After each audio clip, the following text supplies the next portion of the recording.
My name is Greene. I'm a forest and fire ecologist currently working as a postdoctoral researcher at the University of British Columbia. Today, I'll explain how fire exclusion and high-grade logging has degraded dry forests in the southern Rocky Mountain Trench of British Columbia. Dry grasslands and open forests of British Columbia are home to 1/3 of the province's rare and endangered vertebrates. 72 red and blue listed species reside in the southern Rocky Mountain Trench alone. Unfortunately, these critical habitats are becoming increasingly forested through time. Grasslands are converting to forests at a rate of 1% per year, and open forest canopies are closing at a rate of 3% per year. These trends have forced us to ask, what has caused forest densification, and what are the implications of densification for dry forest health and resilience?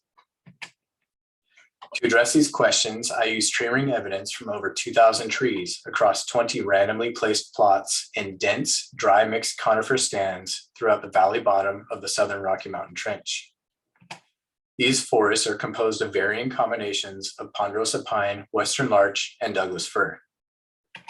The study area is within the traditional and unceded territory of the Ktunaxa First Nation. These grasslands and forests have co-evolved with and in response to cultural practices that have been implemented here for more than 11,000 years.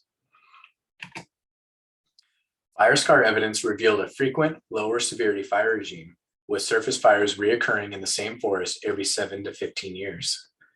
This fire regime was highly influenced by the Ktunaxa as conveyed through oral histories and ethnographies, and exemplified by a ponderosa pine tree with scars from 52 fires, a record for the species.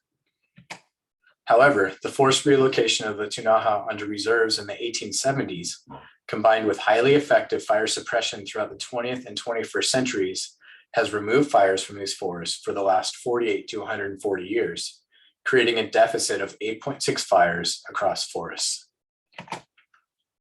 Historical forests were low density and open canopied, containing between 70 to 360 trees per hectare.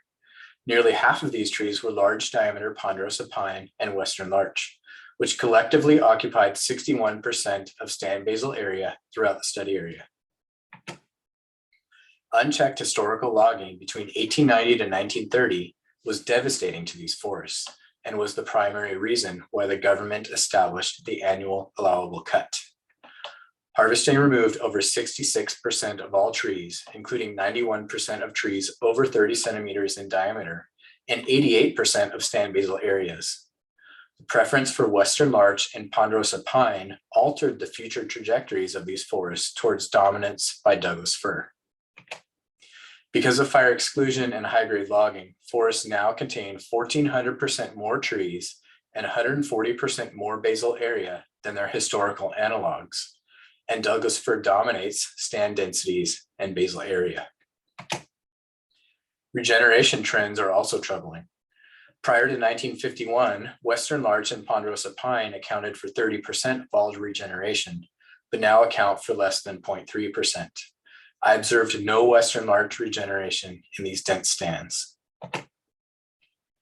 3 stress indicators confirm that all trees in contemporary forests are highly stressed. Growth rates of all trees in all height classes have declined. The annual occurrence of missing annual growth rings has increased, and annual rates of mortality have increased. Trends in growth, missing rings, and mortality among canopy-dominant trees indicate western larch is the most stressed, whereas Douglas fir is the least stressed. Additional analyses, which I'm unable to cover here, revealed this stress was driven by competition with suppressed trees for water and is evident through growth relationships with the percent of stand basal area occupied by suppressed trees. To ensure the persistence and resilience of dry forests to fires, climate change, and other disturbances, long-term plans are needed to implement forest thinning and prescribe fire treatments. Stands containing more than 800 trees per hectare and greater than 10% basal area of subcanopy trees should be targeted.